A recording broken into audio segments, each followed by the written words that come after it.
Okay, let's start now.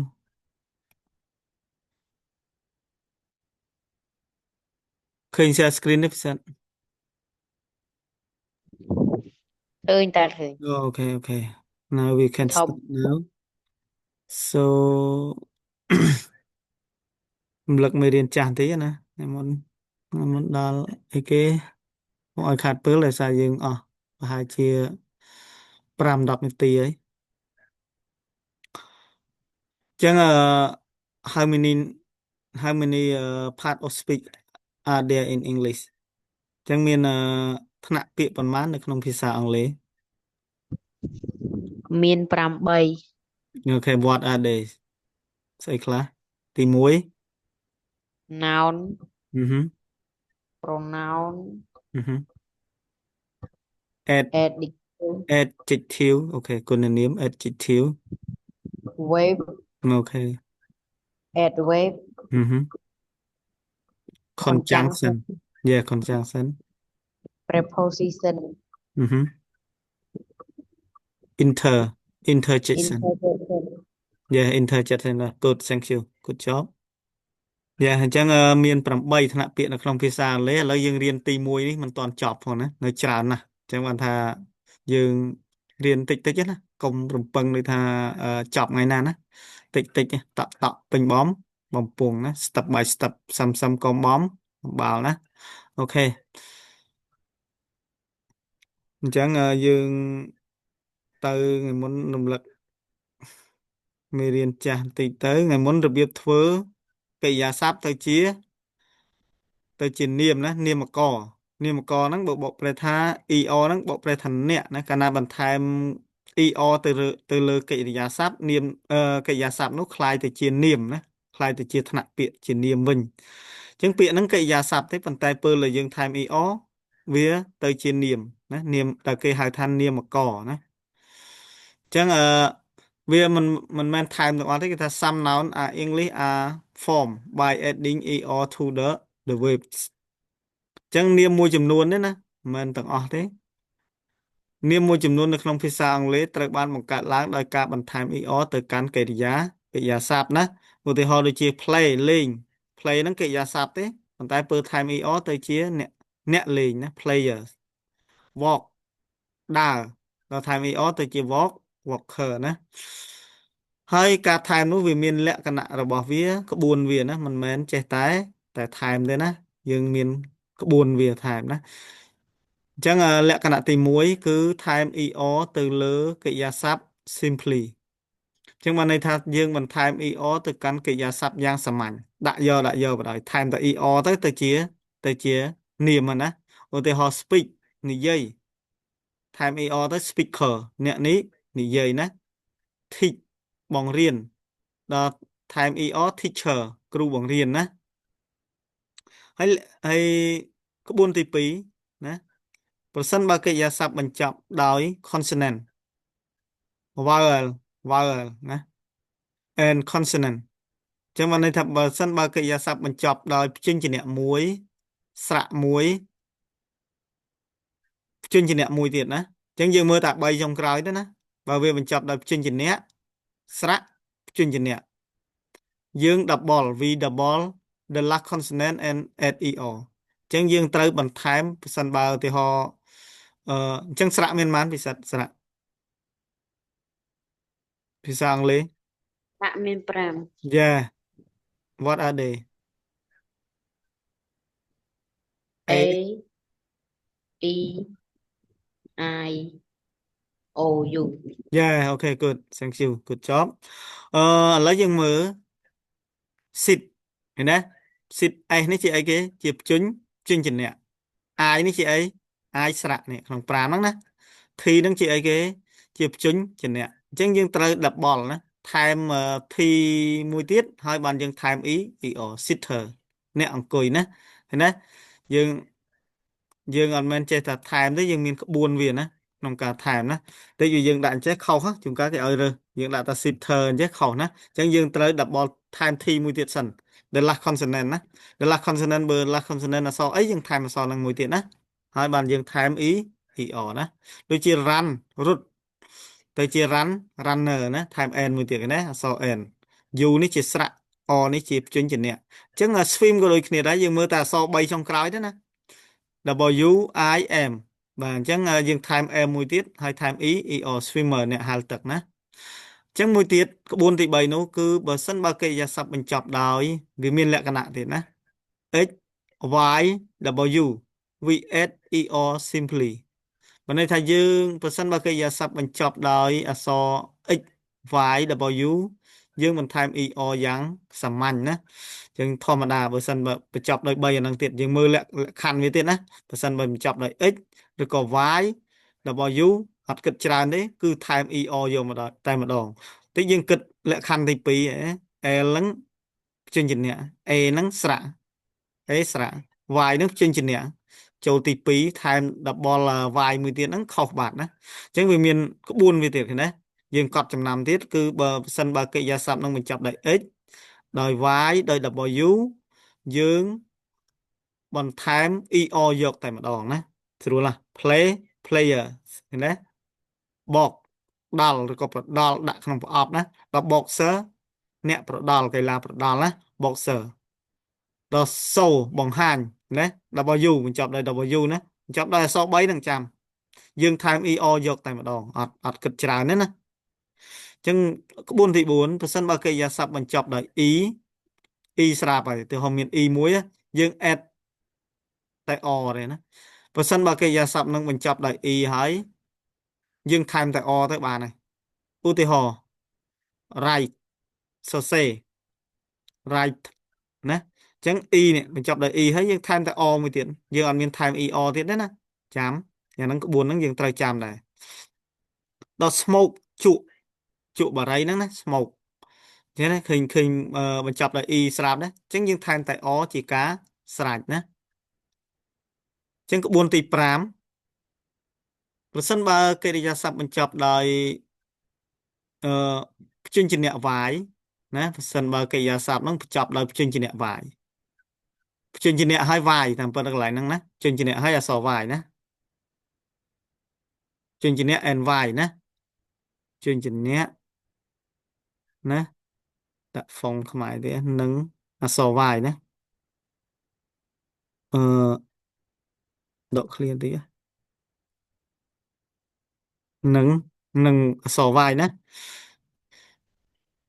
អញ្ចឹងប្រសិនបើកិរិយាសព្ទបញ្ចប់ដោយព្យញ្ជនៈមួយនិងអក្សរ Y ណាយើងត្រូវឆេញ y ទៅ i សិនអក្សរ y ហ្នឹងដូរណាអត់មាន y ទៀតទេណាអញ្ចឹងយើងចាំទៀតកាលមុនអាក្បួននេះវាថាបញ្ចប់ដោយ y ប៉ុន្តែអានេះស្រៈនៅកណ្ដាលចាំណាក្បួនវាមានស្រៈហើយបានអក្សរ y ប៉ុន្តែបើព្យញ្ជនៈហ្នឹងបញ្ចប់ដោយព្យញ្ជនៈមួយហើយនឹងអក្សរ y យើងត្រូវឆេញ y ទៅ i ហើយបានយើងថែម er នេះដូច d D ហើយនឹងអក្សរ Y ណាឃើញណា D អក្សរ Y ប៉ុន្តែបើកន្លែងនេះកន្លែង D នឹងស្រាក់ថែម ER យកតែម្ដងចូលលក្ខខណ្ឌទីម៉ានទី3ណាចូលក្បួនទី3ប៉ុន្តែបញ្ចប់ដោយព្យញ្ជនៈនិងអក្សរ Y យើងត្រូវឆេញ Y ណាឆេញ Y ទៅ I ហើយបានយើងថែម ER studier អ្នកសិក្សាអ្នករៀនសូត្រណា studier កូនសិស្សហ្នឹងណាអ្នករៀនហ្នឹងដូចជាទីហោ cry យំ cry gryer ណា gryer អ្នកយំណាឧទាហរណ៍ពាក្យអីគេ try ព្យាយាមអ្នកព្យាយាមអីគេ tryer ណាអញ្ចឹងឧទាហរណ៍អីគេនេះទេណាអានេះបាយទេគឺនេះបញ្ចប់ដោយ u y អញ្ចឹង u នេះជាស្រៈ y អញ្ចឹងយើងថែម er យកតែម្ដងយើងអត់ឆេញទេណាបើបញ្ចប់ដោយព្យញ្ជនៈនិងអក្សរ y បានយើងដូរវាដូរ y ទៅ i ហើយបានយើងថែម er ណាវាមានលក្ខណៈវាឃើញណាអញ្ចឹងទី6អត់បានដាក់នេះឲ្យស្រួលអានប្រសិនបើកិរិយាសព្ទណាមាន2ព្យាង្គ2ឬក៏ more ណាប៉ុន្តែ2 3 4អីចឹងណាចាប់ពី2ឡើងទៅ2ព្យាង្គ syllable ហ្នឹងព្យាង្គណាព្យាង្គហ្នឹងបានន័យថា2ម៉ាត់ណាដូចពាក្យហ្នឹង2ម៉ាត់ណា we double the last consonant and add er ណា double the last consonant is កិរិយាប្រសិនបើកិរិយាសព្ទនោះបញ្ចប់ដោយ ស្រៈព្យញ្ជនៈសំទោសព្យញ្ជនៈ consonant vowel ស្រៈហើយនឹងព្យញ្ជនៈហើយ the last ពាក្យចុងក្រោយពាក្យចុងក្រោយ stress ហ្នឹងបានន័យថាសង្កត់សំសំឡេងណាចាំមើលសង្កត់សំឡេងមិនសង្កត់សំឡេងដូចថាព្យាង្គទី2សង្កត់សំសំឡេងឧទាហរណ៍ពាក្យហ្នឹងមានពីរព្យាង្គណាអញ្ចឹងយើងមើលសិនយើងមើលមិនបានដឹងថាសង្កត់សំឡេងណាអញ្ចឹងថ្ងៃមុនដូចធ្លាប់បង្ហាញពិសិដ្ឋហើយ dictionary អឺនេះ begin ចាប់ផ្ដើមនេះយើងមើលអាសញ្ញា apostrophe នេះនៅពីមុខពាក្យណាសង្កត់សំឡេងពាក្យហ្នឹងនេះអបតៈនេះនៅក្នុងវចនានុក្រមពើពិសិដ្ឋឆែកទៅឃើញគេ apostrophe ហ្នឹងណា apostrophe ហ្នឹងយើងដឹងវាសង្កត់សំឡេងណាបើគេប្រើនៅមុខ B អាព្យាង្គទី1សង្កត់សំឡេងបើព្យាង្គទី1សង្កត់សំឡេងផ្សេងណាអញ្ចឹងវាមានលក្ខណៈវាទៀតអញ្ចឹងគេថាបើសិនជាឡាស់ហ្នឹងព្យាង្គចុងក្រោយហ្នឹងសង្កត់សំឡេងយើងត្រូវ double នេះ double ណាឃើញណា V double យើងត្រូវយើងត្រូវត្រួតជញ្ជនៈចុងក្រោយមួយទៀតឃើញណាហើយយើងបន្ថែម er beginner អ្នកចាប់ផ្ដើមដូចយើងរៀនហ្នឹងណា beginner ចាប់ផ្ដើមធ្វើអីមួយយើងហៅ beginner យើងថែម n មួយទៀតឃើញណាឃើញថែម n មួយទៀតណា beginner អញ្ចឹងយើងឲ្យដឹងឥឡូវមួយទៀត control ពិនិត្យណានេះយើងមើលសញ្ញាឃើញសញ្ញានេះដែរណាសញ្ញា apostrophe បតក់នៅលើអឺពាក្យណាសង្កត់សំឡេងពាក្យហ្នឹងយើងមើលវចនានុក្រមទាំងអស់ណាវចនានុក្រមអង់គ្លេសខ្មែរអីមើល phonetic symbol វាណាការបញ្ចេញសំឡេងរបៀបអានវាគេគេតែងតែដាក់ណាអញ្ចឹងយើងមើលសញ្ញាហ្នឹងទៅវាបតក់នៅមុខពាក្យណាសង្កត់សំឡេងនៅពាក្យមុខនោះណាអញ្ចឹងcontrol ណា control រៀងសង្កត់ troll ណា begin សង្កត់ kin ណាអញ្ចឹងមានន័យថា control ហ្នឹងត្រួតពិនិត្យត្រួតត្រាគ្រប់គ្រងអញ្ចឹង control ណាដល់ controller អ្នកត្រួតពិនិត្យអ្នកត្រួតត្រាណា control គេដាក់ control កន្លែងប៉ូលីសគេដាក់កាលមុនយើងហៅថា control ណាកន្លែងហ្នឹងកន្លែងគេពិនិត្យណាពិនិត្យបានបើកបរពិនិត្យអ្នកខ្លះហូបជាតិសុរាអញ្ចឹងទៅប៉ូលីសគេពិនិត្យណាគេដាក់ control ណាអញ្ចឹងយើងមើលគ្នាវាមានលក្ខណៈខុសគ្នាទៀតពីរព្យាង្គ begin ពីរម៉ាត់ណាពីរម៉ាត់ឬក៏ច្រើនពីរឡើងទៅណានិយាយរួមលក្ខខណ្ឌទី6ហ្នឹងណាអាហ្នឹងតើយើងអាសាមើលវចនានុក្រមវាទៀតណាអញ្ចឹងចាំបង្ហាញ dictionary ហ្នឹងឲ្យពិសិដ្ឋមើលទៅវាឃើញដាក់សញ្ញាឯdictionary យើងក៏ដោយសភៅបើយើងទិញយើងឃើញអាកន្លែងគេដាក់ការបញ្ចេញសម្លេងហ្នឹងគេមានបតក់សញ្ញាបតក់ហ្នឹងឲ្យដឹងគេបតក់នៅមុខពាក្យណាពាក្យហ្នឹងសង្កត់សំឡេងណាឥឡូវលក្ខខណ្ឌទី7ឃើញទេពីរព្យាង្គដែរណាប្រសិនបើកិរិយាសព្ទមានពីរព្យាង្គឬក៏ច្រើនព្យាង្គណាហើយបញ្ចប់ដោយព្យញ្ជនៈស្រៈដូចគ្នាហើយនឹងអឺ consonant ណាព្យញ្ជនៈទៀតណាហើយ the first is stress បានន័យថា the first syllable ហ្នឹងបានន័យថាព្យាង្គទី1ហ្នឹងសង្កត់សំឡេងយើង add er simply យ៉ាងសាមញ្ញអត់មាន double អីទៀតទេណាអញ្ចឹងឃើញទេពីរពាក្យដូចគ្នាមែនប៉ុន្តែខុសគ្នានេះឃើញទេឃើញសញ្ញា apostrophe ទេសញ្ញាបតក់នេះនៅមុខអឺព្យាង្គទី1ណា listen lesson អញ្ចឹងឃើញទេសង្កត់ទី1 lesson សិនរៀង down ទេអា les ហ្នឹងរៀងខ្លាំងណាអញ្ចឹងស្ដាប់អញ្ចឹងវាពីរព្យាង្គដែរឃើញទេអឺ listener ឃើញទេថែម er យកតែម្ដងអត់មានថែម n មួយទៀតទេតិចថែម n មួយទៀតខុសអញ្ចឹងពីរព្យាង្គដូចគ្នាបាទអត់តដូរសេញតិចថែម n មួយទៀតខុសណាតិចពីរព្យាង្គហើយបញ្ចប់ដោយព្យញ្ជនៈស្រៈព្យញ្ជនៈថែម n មួយទៀតខុសបាទណាអញ្ចឹងវាមានក្បួនវាទៀតណាឃើញទេតើយើងមើលវចនានុក្រមហើយរៀនកត់ចំណាំពាក្យណាអញ្ចឹងពីរព្យាង្គដូចគ្នាមែនបញ្ចប់ដោយព្យញ្ជនៈមួយស្រៈមួយហើយនឹងព្យញ្ជនៈមួយមែនប៉ុន្តែវាមានការសង្កត់សំឡេងខុសគ្នាណាព្យាង្គទី1សង្កត់សំឡេងអាហ្នឹងយើងមើលវចនានុក្រមទៅមានទាំងអស់ណាអាសញ្ញាហ្នឹងណាសញ្ញាប្រើនៅមុខណាឧទាហរណ៍ពាក្យមួយទៀត open ណា o រៀងខ្លាំង open o រៀងខ្លាំងណា open បើក cái đó khơi sinh nhà bắt tọ apostrophe នៅមុខព្យាង្គទី1ដែរកាលណានៅមុខព្យាង្គទី1មានន័យថាព្យាង្គទី1សង្កត់សំឡេងហើយបើព្យាង្គទី1សង្កត់សំឡេងនេះយើងថែម ER យកតែម្ដងណាបើព្យាង្គទី2សង្កត់សំឡេងយើងបានដបល់វាបានយើងថែម ER ណាអាហ្នឹងលក្ខណៈទី7ណាអញ្ចឹងយើងត្រូវចាំដែរណាអញ្ចឹង opener អ្នកបើកណាដល់ can opener ប្រដាប់បើកកំប៉ុងណា can opener ណាអញ្ចឹងយើងទៅថ្ងៃហ្នឹងយើងរៀនមួយទៀតចោះ web ing នាមការណាបកប្រែថាការ web កិរិយាសព្ទបូក ing ការណានាមការហើយពេលណាបានយើងដឹងថានាមការណាអញ្ចឹង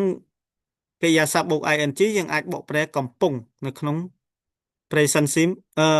present continuous ណានៅក្នុងអឺកាលវាកំពុងបន្តណាបច្ចុប្បន្នកាលកំពុងបន្តឬក៏អតីតកាលកំពុងបន្តអញ្ចឹងណាយើងនឹងរៀនពីវាទៀតអញ្ចឹងបានច្រើនណាអាហ្នឹងហើយបើយើងចេះក្បួនវាទាំងអស់ហ្នឹងចេះវេយ្យាករណ៍ខ្លាំងហើយយើងស្រួលរៀនណាទៅរៀនអីក៏ស្រួលដែរណាសរសេរជាកថាខណ្ឌឬក៏សេអីក៏ស្រួលដែរប្រឡងអីក៏ស្រួលដែរណាហើយប្រឡងចេញវេយ្យាករណ៍អញ្ចឹងណាគេចេញឲ្យរើសពាក្យអញ្ចឹងទៅជួនកាលគេដាក់អឺឲ្យយើងរើសអឺពាក្យដូចថាប្រយោគហ្នឹងជាអីគេជា present simple អញ្ចឹងឲ្យយើងដាក់កិរិយាសព្ទ3យើងរើសមួយណាអញ្ចឹងណាដូចគ្នាស្តៀងគ្នាទេគេដាក់ណាប៉ុន្តែបើយើងដឹងវាយើងស្រួលរើសណាអញ្ចឹង verb ing ការបកប្រែថាការឬក៏នាមការឥឡូវយើងចាំមើលតើវាមានលក្ខណៈដូចម្ដេចណា Some nouns are made from a verb by adding ing and they are called gerund អញ្ចឹងណាអញ្ចឹង called gerund ឥឡូវយើងស្គាល់ gerund អញ្ចឹងកាលណាកិរិយាសព្ទថែម ing បូកការបកប្រែថាការអឺគឺយើងហៅថា gerund gerund ហ្នឹងមានន័យថាម៉េច gerund មានន័យថានាមសព្ទដែលបំបែកចេញពីកិរិយាសព្ទណាកិរិយាសព្ទថែម ing បកប្រែថាgerund ចាំមើលពើណាចាំបានយើងមើលដឹងថាតើប្រយោគហ្នឹងជាបច្ចុប្បន្នកាលកំពុងបន្តឬក៏ពេលណាដែលយើងដឹងថាវាបកប្រែជាចរន្តជានាមណាជានាមកាលណាថែម ing កិរិយាសព្ទហ្នឹងពេលខ្លះគេបកប្រែជានាមពេលខ្លះគេបកប្រែជាកិរិយាសព្ទកំពុងធ្វើអីមួយណាអញ្ចឹងយើងនឹងរៀនពីវាណាតិចអញ្ចឹង some noun are made from a verb by adding ing and they call gerund ណាអញ្ចឹងនាមមួយចំនួនត្រូវបានបង្កើតឡើងពីកិរិយាសព្ទដោយបន្ថែម ing ហើយពួកវាត្រូវបានហៅថានាមសព្ទដែលបំបែកចេញពីកិរិយាសព្ទគេហៅថាgerund ណាអញ្ចឹងឧទាហរណ៍គេ speaking ណាអញ្ចឹងspeak និយាយដល់ speaking ការនេះនិយាយបកប្រែថាការកន្លែងហ្នឹងណាហើយពេលណាបានយើងបកប្រែកំពុងអញ្ចឹងយើងនឹងរៀនពីវាណាយើងមានលក្ខណៈវាអញ្ចឹងបានយើងត្រូវរៀនអាហ្នឹងណាហើយបើយើងរៀនក្បួនច្បាប់វាចេះច្រើនហើយស្រួលរៀនណាយើងអាចរៀនសន្ទនារៀនអីក៏និយាយរួមរៀនអីផ្សេងស្រួលណាកាលណាយើងចេះឬគល់វាណាឧទាហរណ៍គេទៀត sleep ដេក sleeping ការដេកណាមិនមែនកំពុងដេកទេណាចាំមើលពើណាឥឡូវឧទាហរណ៍ប្រយោគនេះមួយចាំមើលពើណាបកប្រែកំពុង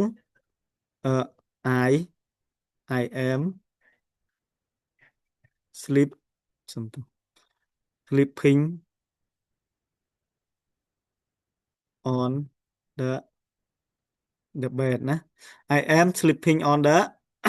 bed មួយទៀតឥឡូវមួយទៀត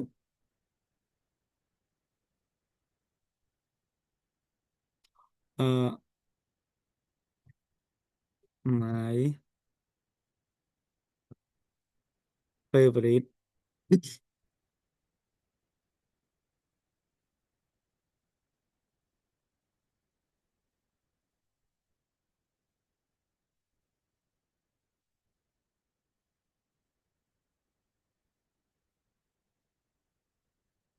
ờ,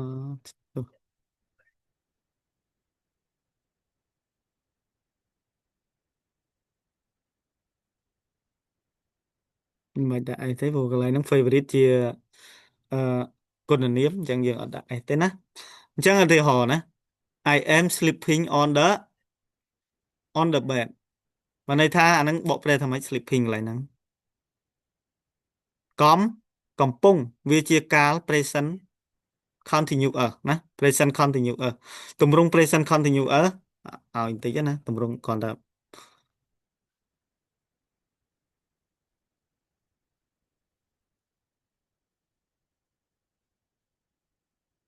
បាទ continue present continue continue ខុសតិចនេះ present continuous ទម្រង់វាអីគេទម្រង់វាអញ្ចឹងវាមានប្រយោគស្របប្រយោគស្របប្រយោគស្របវាមាន subject បូកអីគេបូក verb to be ណាចឹងចាំ verb to be យើងនឹងរៀនពីវាទៀត verb to be ហើយបូក verb ing ណា verb ing អាចអាចចុងក្រោយបូក object ឬក៏ complement ណាឬក៏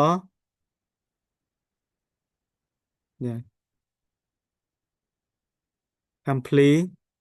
complement ណាធាតុបំពេញន័យឲ្យប្រធានណាកន្លែងនេះដោយសារយើងអត់ដក clear ចឹងវាចេញណា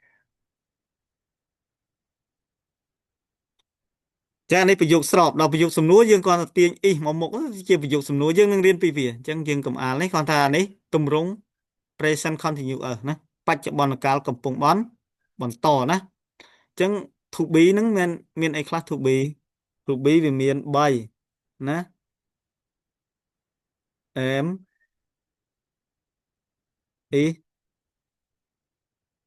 am is are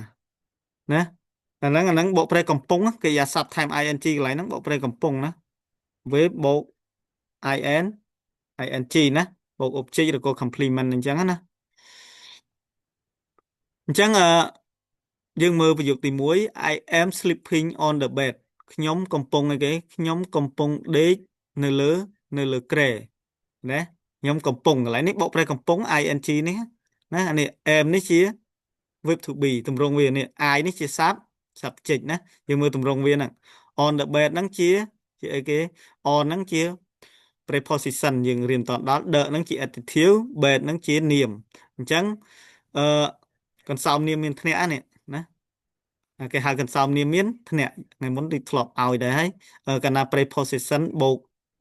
នាមពីក្រោយមានន័យថាកន្សោមនាមមានធ្នាក់ណាអញ្ចឹងយើងនឹងរៀនពីវាវិភាគមួយទៀតណា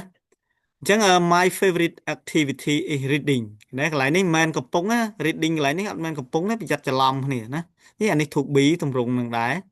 បើន័យថាសកម្មភាព activity សកម្មភាពដែលជាចំណូលចិត្តរបស់ខ្ញុំណាពេញចិត្តរបស់ខ្ញុំគឺការអានមិនមែនសកម្មភាពពេញចិត្តរបស់ខ្ញុំគឺកំពុងអាននេះអត់ត្រូវទេណាអញ្ចឹងយើងត្រូវដឹងដែរណាអញ្ចឹងភាសាអង់គ្លេសមិនមែនចេះតែបកទេណាយើងត្រូវចេះវេយ្យាករណ៍វាបានយើងបកវាត្រូវណាទៅតាមអត្ថន័យជួនកាលយើងអត់ដឹងគេឲ្យរើសអញ្ចឹងទៅណាហើយអានឹងដើរតួជាអីគេកន្លែងហ្នឹងនេះអញ្ចឹងកន្លែងនេះកន្លែងខាងលើនេះ sleep នេះកិរិយាសព្ទបូក ing ចូលទម្រង់ present continuous ណានេះទម្រង់ស្របនេះ I ជា subject to be នេះ am នេះណា to be វាមាន3 am is are ហើយអតីតកាលយើងនឹងរៀនពីវាទៀតយើងកំអាលអានេះគ្រាន់តែរំលឹកតិចទេណាហើយ sleep នេះដេកហើយ time ing អាកន្លែងនេះបកប្រែកំពុងកាលណាបកប្រែជាកិរិយាសព្ទនឹង time ing បកប្រែជាកំពុងនឹងវាជា present continuous ណាបានន័យថា continuous ណា form វាអាចអតីតកាល continuous វាអាច future continuous ណាអញ្ចឹងយើងរៀនលម្អិតវាណាហើយនៅពេលដែលយើងចេះហើយចេះច្រើនហើយយើងអាចទៅរៀនកសែតបកប្រែជាខ្មែរទៅអង់គ្លេសហើយអង់គ្លេសទៅខ្មែរក៏ស្រួលដែរយើងដឹងអាណាជាប្រធានណាអីយើងអាចទៅសេបានណាអញ្ចឹងអ្នកខ្លះមិនទាន់ដឹងអីផងទៅរៀនកសែតមិនកើតទៅនាំខាតពេលវេលាខាតលុយអីមិនទាន់ដឹងអាណាជានាមអាណាជាអឺកិរិយាសព្ទមិនទាន់ដឹងថ្នាក់ពាក្យវាអស់ផងហើយមិនទាន់រៀន sentence clause ឬក៏អឺកាលអីផងណាទៅរៀនវឹបអញ្ចឹងអត់ចេះទេណារៀនគ្រាន់តែគ្រូឲ្យពាក្យមកបកប្រែពាក្យយើងអាចស្រាវជ្រាវបានណាប៉ុន្តែវេយ្យាករណ៍វាពិបាកដែរណាវេយ្យាករណ៍វាពិបាកគ្រាន់តែបើយើងចេះវេយ្យាករណ៍ទៅវាស្រួល រៀនអ្វីផ្សេងវាស្រួលណាក្បួនវាណាអញ្ចឹងកន្លែងនេះបកប្រែ my favorite activity is reading អញ្ចឹងសកម្មភាពជាទីពេញចិត្តរបស់ខ្ញុំគឺការអានកន្លែងនេះការអានណាឥឡូវយើងទៅមួយទៀតណាកន្លែងហ្នឹងcònឲ្យដឹងពើណាបកប្រែកំពុងពើណាបកប្រែការណាការជារ៉ាន់អានេះជានាមណា reading កន្លែងនេះជានាមអានេះជាកិរិយាសព្ទថែម ing ណាអានេះជាកិរិយាសព្ទថែម ing ណាអញ្ចឹងឧទាហរណ៍ sleeping ណាការដេកឥឡូវក្បួនវារៀនក្បួនទីពិសិដ្ឋ how to add ing to the verb របៀបថែម ing ទៅកាន់កិរិយាសព្ទក្បួនទី1ក៏ស្រួលដែរក្បួនទី1ដូចស្តៀងតា er ដែរអញ្ចឹងបានថាយើងចេះ er ទៅវាបានទុនเลยណាក្បួនទី1 we add ing to the verb simply យើងបន្ថែម ing ទៅកាន់កិរិយាសព្ទយ៉ាងសាមញ្ញមានន័យថាថែមយកទៅមកអត់ខ្វល់ណាដាក់តែ ing ទៅ it ញ៉ាំថែម ing គេការញ៉ាំការហូបការបរិភោគការពិសាអញ្ចឹងណា eating ព្រលោកអីគេលោកឆាន់ណាស្ដាច់សោយណាយើងឲ្យដឹងពាក្យប្រើញ៉ាំហូបណាអ្នកខ្លះអូពាក្យហូបនឹងខ្មែរយើងច្រើនណាហូបបើពាក្យអត់គួរសមស៊ីណាស៊ីច្រាស់ទៀតណាពាក្យអត់គួរសមណាអញ្ចឹងយើងកុំប្រើពាក្យអត់គួរសមយើងប្រើពាក្យគួរសមណាកូនក្មេងនេះយើងប្រើញ៉ាំកូនមកញ៉ាំបាយអត់ណាឬក៏យើងចាស់ទៅអ៊ំពិសាណាពិសាឬក៏ហូបក៏គួរសមដែរណាអញ្ចឹងហូបនឹងខ្មែរយើងច្រើនណាព្រោះប្រសងទៅយើងប្រើឆាន់ណាប្រសងឆាន់ណាដល់ស្ដាច់ទៅសោយអាហារសោយអីអញ្ចឹងណាតាមឋានៈណាមួយទៀត cook ចំអិនថែម ing យក cooking ការចំអិនណាបកប្រែថាការកន្លែងហ្នឹងណាទៅអាហ្នឹងដើរតួជានាមណាកាលណាថែមកន្លែងហ្នឹងនាមការគេហៅនាមការណានាមហើយមិនមែន verb ing អញ្ចឹងបានយើងត្រូវរៀនណាជួនកាលយើងបកប្រែច្រឡំឃើញកន្លែងនេះ ing ដែរប៉ុន្តែបកប្រែការខុសបាត់ណាបកប្រែកំពុងកាលណាបកប្រែកិរិយាសព្ទថែម ing កំពុងណាជា present continuous ឬក៏កាល continuous ណាវាអាចជាអតីតកាល continuous វាអាចព្យុះឈរណាអនាគត continuous យើងនឹងរៀនពីវាមួយអញ្ចឹងបានថាកុំប្រញាប់យើងរៀនតិចណាកុំដាក់សម្ពាធខ្លួនឯងអញ្ចឹងមួយទៀត walk ឲ្យគេដើរ walking ការដើរឃើញណា start ចាប់ផ្ដើម starting ការចាប់ផ្ដើមណាអញ្ចឹងទម្រង់ទី1នេះស្រួលណាថែម ing យកតែម្ដងណាស្តៀងតែ er ដែរណាវាមានដល់ក្បួនទី2យើងរៀនមកក្បួនទៀតទៅ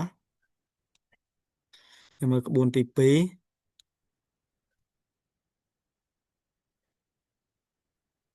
នេះក្បួនទី2ណាឥឡូវពិសិដ្ឋមើល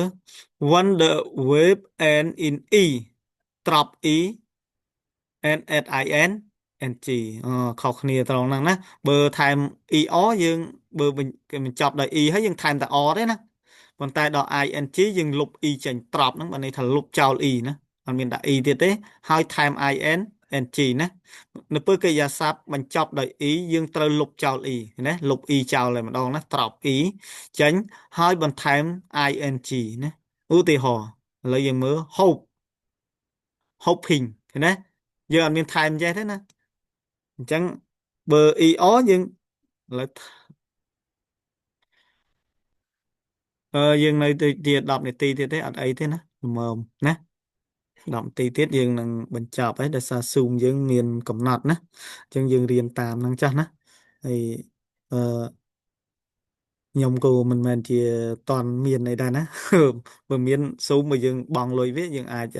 បានម៉ោងថែមណាប៉ុន្តែយើង40នាទីណាបើយើងចង់រៀនទៀតយើងចូលសារថ្មីទៀតទៅណាអូខេមិនមែន hoping ចេះទេណាពី hoping e ហើយថែម ing ខុសណាអញ្ចឹងយើងត្រូវលុប e ចេញណាត្រប់ e ចោលឲ្យតែកិរិយាសព្ទនឹងបញ្ចប់ដោយព្យញ្ជនៈផ្លេចដាក់ទៀតយើងត្រូវមើលលក្ខណៈវាទៀតណាព្យញ្ជនៈអក្សរ e ព្យញ្ជនៈហើយអក្សរ e បើសិនបើកិរិយាសព្ទបញ្ចប់ដោយ e តាមពិតកន្លែងហ្នឹងត្រូវអឺ consonant and e ណាលេខដាក់កន្លែងហ្នឹងទៀតចឹងវាមានលក្ខណៈទៀតបើសិនបើកិរិយាសព្ទហ្នឹងបញ្ចប់ដោយព្យញ្ជនៈហើយនឹងអក្សរអីគេអក្សរ e ណាយើងត្រូវលុប e ចោលលុប e ចោលហើយថែម ing ណា hope hoping ឃើញទេអត់មាន hoping ទេខុសណាលេខដាក់អញ្ចឹងខុសអឺអឺទៅលុបលើវិញ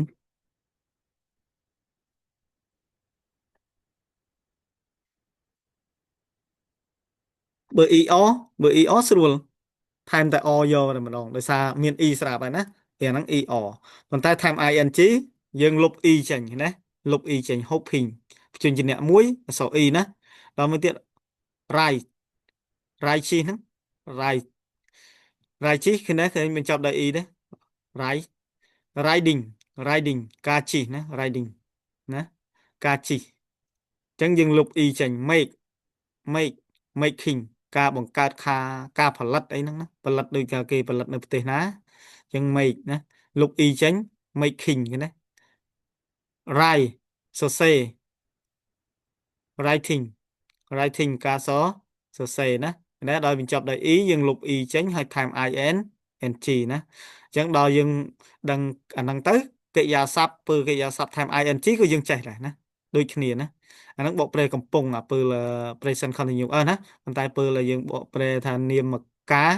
បើន័យថាបកប្រែថាការជានាមវិញណាដើរតួជានាមកន្លែងហ្នឹងណាអញ្ចឹងបានយើងរៀនក្បួនណាអញ្ចឹងពិសិដ្ឋមានអីចម្ងល់ទេកន្លែងហ្នឹងយើងរៀនពីរណាកន្លែងហ្នឹងឥឡូវក្បួនទី1យើងថែម ing យកតែម្ដងមានអីចម្ងល់ពិសិដ្ឋអត់មានទេតាអត់អីយល់ណាហឹមបើសិនអត់យល់អីអាចសួរបានណាអញ្ចឹងយើងរៀនពីរក្បួនហ្នឹងចុះថ្ងៃហ្នឹងអញ្ចឹងក្បួនទី1នោះគឺថែម ing យកតែម្ដងណាអញ្ចឹងថែម ing យកអញ្ចឹងបកប្រែថាការណាកន្លែងហ្នឹងការណាការញ៉ាំការហូបអញ្ចឹងណាអញ្ចឹងដល់ក្បួនទី2នោះគឺប្រសិនបើកិរិយាសព្ទនឹងបញ្ចប់ដោយព្យញ្ជនៈហើយនឹងអក្សរ e យើងអីគេយើងត្រប់ e លុប e ចោលហើយថែម in ng ណានេះ hope hoping ឃើញណាលុប e ចោលបាត់ e ហើយថែម in ng ណាយើងចាំក្បួនវាទៅចាំតែចេះតែប៉ុណ្ណឹងនឹងយកតាណាអស់មួយថ្ងៃប៉ុណ្ណឹងតិចតិចណាចេះច្រើនមែនតើណានៅពេលដែលយើងរៀនទៅពាក្យហ្នឹងកាន់តែមករៀនយូរយូរទៅពាក្យកាន់តែច្រើនកើនតិចណាដូចសមោចអញ្ចឹងកាលណាវាពូនអឺវាពំចង្កណាតិចយូរទៅបានប៉ុណ្ណីណាបានធំណាអញ្ចឹងយើងក៏មិនខុសពីគ្នាដែរដោយសារភាសានេះវាមិនមែនជាភាសាយើងអញ្ចឹងយើងត្រូវរៀនណារៀនកាលណាយើងចេះទៅស្រួលហើយយូរទៅគង់ចេះណាព្យាយាមគង់បានសម្រេចថ្ងៃណាក៏ដោយណាខ្ញុំបានថាបើយើងដាំវាបានផលខ្លះវាមិនអត់ទេណាអញ្ចឹងឡើយ stop share screen តិចទៅឲ្យវិសិតមើលកន្លែង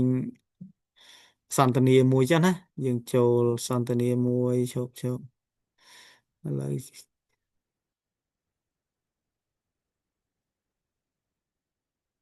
វនៅ part of speech ទេបិទ part of speech សិន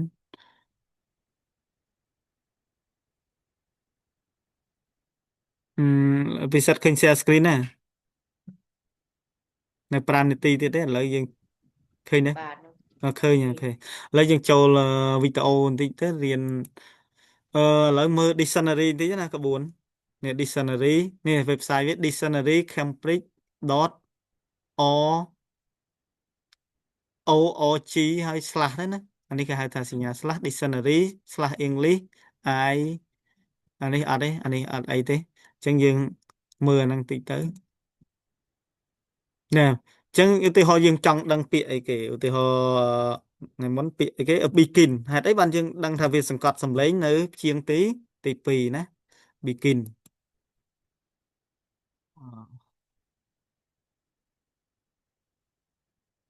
លុបអានេះចេញសិននេះ begin ណាណាឃើញសញ្ញាបតករៀងតូចយើងបាក់មើលណាឃើញសញ្ញាបតកនៅមុខ kin ណាព្យាង្គទី2ដែរណាអញ្ចឹងហើយរបៀបបញ្ចេញសំឡេងវាមានទៀតមាន UK ហ្នឹងចក្រភពអង់គ្លេសណាការបញ្ចេញសំឡេងតាមរបៀបចក្រភពអង់គ្លេស US របៀបអាមេរិកកាំងណាអញ្ចឹងគេណាវាខុសគ្នាតិចអង់គ្លេសណាវាមិនមែនអឺត្រូវថាបញ្ចេញសំឡេងចេះខុសបញ្ចេញសំឡេងចុះខុសណាអញ្ចឹងវាមានលក្ខណៈវា មានលក្ខណៈអង់គ្លេសនិងលក្ខណៈអាមេរិកកាំងអញ្ចឹងទៅហើយតាមដូចថាយើងខ្មែរអញ្ចឹងការបញ្ចេញសម្លេងវាមិនដូចបរទេស100%ប៉ុន្តែធ្វើម៉េចឲ្យយល់ធ្វើការបានស្ដាប់បានតែ70%ទៅយើងអាចយល់យើងអាចធ្វើការបានណាអញ្ចឹងឧទាហរណ៍ឥឡូវមើលនេះរបៀបចក្រភពអង់គ្លេសណា begin គេសង្កត់ព្យាង្គទី2ណាបតក់ហ្នឹងអាសញ្ញា apostrophe នៅមុខពាក្យណាគេសង្កត់សម្លេងនៅពាក្យហ្នឹងណា begin begin ឃើញណា begin begin begin begin ណាវិសិតអាចកត់ website ហ្នឹងទៅយើងអាចអនុវត្តការបញ្ចេញសម្លេងខ្លួនឯងថែមទៀតហើយយើងមើលពាក្យហ្នឹង begin នេះគេមានន័យថាម៉េចនេះគេឲ្យនិយមន័យ begin ហ្នឹងជាកិរិយាសព្ទឃើញណាគេដាក់ថ្នាក់ពាក្យទៀត start to happen មានន័យថាចាប់ផ្ដើមសកម្មភាពអ្វីអ្វីមួយណាគឺថាយើងចាប់ផ្ដើមរៀនអង់គ្លេសអញ្ចឹងយើងហៅ beginner ណាអ្នករៀនអង់គ្លេស begin I begin to study in English ខ្ញុំចាប់ផ្ដើមរៀនអង់គ្លេសណាឧទាហរណ៍ពាក្យអី lesson ឥឡូវចាំមើល lesson វិញ lesson វាសង្កត់នៅព្យាង្គទី1ណា listen listen listen ណានេះឃើញអាបតក់អូមើលត្រូវឃើញវាតូចពេកណា listen ហ្នឹងជាកិរិយាសព្ទណាថ្នាក់ពាក្យជា verb ឥឡូវការបញ្ចេញសំឡេងតាម UK listen ឃើញណា listen listen ឥឡូវ USA ណា listen listen listen ឃើញណាព្យាង្គទី1គេសង្កត់សំឡេងហើយបានព្យាង្គទី2រៀងដាក់ណាអញ្ចឹងយើងមើលអាសញ្ញាបតក់ពីលើទៅសញ្ញា apostrophe នៅមុខពាក្យណាសង្កត់សំឡេងពាក្យហ្នឹងណាចាំអញ្ចឹង lesson បានន័យថាស្ដាប់ណាស្ដាប់នរណាម្នាក់អញ្ចឹងទៅ hear នេះ hear him ណាអញ្ចឹងគេមានបញ្យលក្នុងហ្នឹងទៀតណាអាហ្នឹងយើងរៀនអនុវត្តខ្លួនឯងទៀតណាឥឡូវយើងនៅសល់1នាទីទៀតដូច1នាទីជាងទៀតទេណាអញ្ចឹងអត់បានបង្ហាញអានោះណាហើយសប្តាហ៍ក្រោយអត់បានរៀនណាដោយសាររវល់ទៅលេងនៅខេត្តផ្សេងអញ្ចឹងអញ្ចឹងថ្ងៃហ្នឹងប៉ុណ្ណឹងពិសិដ្ឋមានអីចម្ងល់ទេខ្ញុំអត់មានផង អូខេអញ្ចឹងយើងប៉ុណ្ណឹងថ្ងៃហ្នឹងចាំបាទស្អែកយើងតទៀតណាហើយអនុវត្ត website នេះក៏បានដែរនេះនេះ website ហ្នឹងអាសាអនុវត្តទៅ e slww.eslfast.com ណាអាហ្នឹងអនុវត្តតាំងពី beginner ហើយយើងរៀនមិនបាច់បញ្ញត្តិទៅលើទេយើងធ្វើម៉េចឲ្យយល់អាថ្នាក់ក្រោមនេះ beginner ណាក៏ beginner ហើយថ្ងៃមុនយើងរៀនដូច13ហើយប៉ុន្តែដោយសារយើងអត់មានពេលវេលាគ្រប់គ្រាន់តែអីយើងចូលមេទី4 raising your hand in class raising ហ្នឹងបានន័យលើកដៃអ្នកលើកដៃរបស់អ្នកនៅក្នុងថ្នាក់បានន័យថាសិស្សឆ្លើយសួរអញ្ចឹងអាចលើកដៃណាអញ្ចឹងគិតថាថ្ងៃហ្នឹងប៉ុណ្ណឹងពិសិដ្ឋអូខេចាំមើលយើងមានពើចាំយើងរៀនអានេះថែមខ្លះតិចទៀតទៅណាយើងស្ដាប់អូខេអឺ can stop share screen now okay maybe ពិសិដ្ឋsee you tomorrow have a good night in Cambodia okay bye bye now បាទ